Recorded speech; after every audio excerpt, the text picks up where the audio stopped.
বাংলাদেশে বিষধর সাপ রাসেলস ভাইপারের আতঙ্ক ছড়িয়ে পড়ছে। গণমাধ্যমে প্রচারিত তথ্য বলছে, চলতি বছর এ পর্যন্ত পদ্মার তীরবর্তী রাজশাহী, রাজবাড়ী, মানিকগঞ্জ সহ বিভিন্ন জেলায় রাসেলস ভাইপারের দংশনে অন্তত 10 জনের মৃত্যু হয়েছে।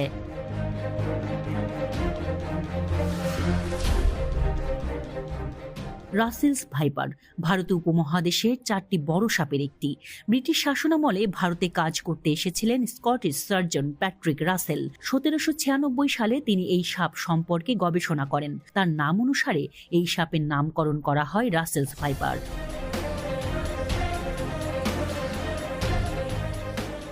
বহু আগে থেকেই বাংলাদেশে অস্তিত্ব ছিল রাসেলস ভাইপারের। দেশের বিভিন্ন এলাকায় সাপটি চন্দ্রবোরা বা উলুবোরা নামে পরিচিত। দেখতে অনেকটাই অজগরের বাচ্চার মতো। এটি একটি ভয়ঙ্কর বিষধর সাপ। রাসেলস ভাইপারের শরীরে ছোপ ছোপ চিহ্ন থাকে, আর অজগরের মতো শরীর জুড়ে লম্বা রেখার মাঝে গোল গোল চিহ্ন থাকে। অত্যন্ত বিষধর প্রজাতির এই সাপ বাংলাদেশ থেকে বহু আগেই বিলুপ্ত হয়ে গেছে বলে মনে করা হলেও সাম্প্রতিক সময়ে এর অবাধ বিচরণ ভাবিয়ে তুলছে বিশেষজ্ঞদের। গত এক মাসেই রাজশাহীর চারঘাট, গোদাগাড়ী, রাজবাড়ীর গোয়ালন্দ, চাঁদপুরের মতলব সহ দেশের বিভিন্ন জায়গায় দেখা পাওয়া গেছে রাসেলস ভাইপারের। গত 3 মাসে পদ্মার তীরবর্তী মানিকগঞ্জে অন্তত 5 জন প্রাণ হারিয়েছেন এ সাপের দংশনে। সাপটি এর স্বাভাবিক চরিত্রও বদলাচ্ছে। ঘন ঝোপ ও পরিত্যক্ত জমি অপেক্ষাকৃত কমে গেছে, তাই রাসেলস ভাইপার এখন কৃষি জমিতেই থাকে। সাপ সাধারণত মানুষকে এড়িয়ে চলার চেষ্টা করে, কিন্তু রাসেলস ভাইপার সাপের স্বভাব একেবারেই উল্টো।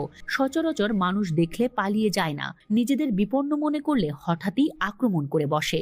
বিষধর সাপ হিসেবে পৃথিবীতে রাসেলস ভাইপারের অবস্থান 5ম, কিন্তু হিংস্রতা আর আক্রমণের দিক থেকে এদের অবস্থান 1ম। আক্রমণের ক্ষেত্রে এই সাপ কতটা ক্ষিপ্র! 1 সেকেন্ডের 16 ভাগের 1 ভাগ সময়ের ভেতরে কামড়ের সম্পূর্ণ প্রক্রিয়া সম্পন্ন করতে পারে। বিশেষজ্ঞদের মতে সাপটি এখন পানিতে চলতে পারে বলে বর্ষাকালে কচুরিপানার সঙ্গে বহু দূর পর্যন্ত ভেসে জায়গা বদল করতে পারে।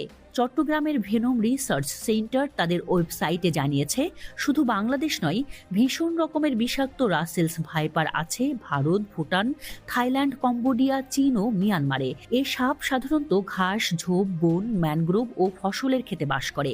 যেহেতু ডিম না দিয়ে সন্তান প্রসব করে, ফলে সাপের বাচ্চাদের বেঁচে থাকার সম্ভাবনা বেশি থাকে।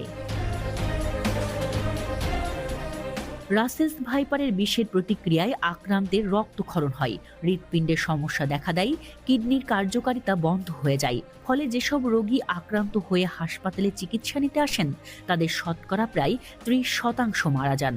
অন্যান্য সাপে কাটা রোগীদের তুলনায় রাসেলস ভাইপারের দংশনে মৃত্যুর হারও বেশি।